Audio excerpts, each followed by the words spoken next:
ઘણા વાર ભગવતીના સાનિધ્યમાં આવ્યા છે, પણ મેં એક નક્કી કર્યું છે,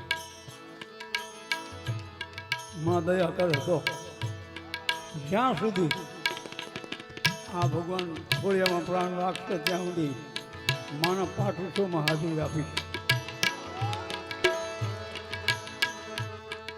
માં ભગવતીની એની ઈચ્છા પ્રમાણે આપણું તો કાંઈ નથી આવતું, પણ એના સાનિધ્યમાં રહેવાની આપણી ઈચ્છા છે. કારણ કે માં છે ને, અને માય ભાઈને ખાસ કહું છું, દર વર્ષે મારું નામ લખી નાખજો. અહીંયા કાંઈ નહીં કરું ને, ખાલી બેહીશ.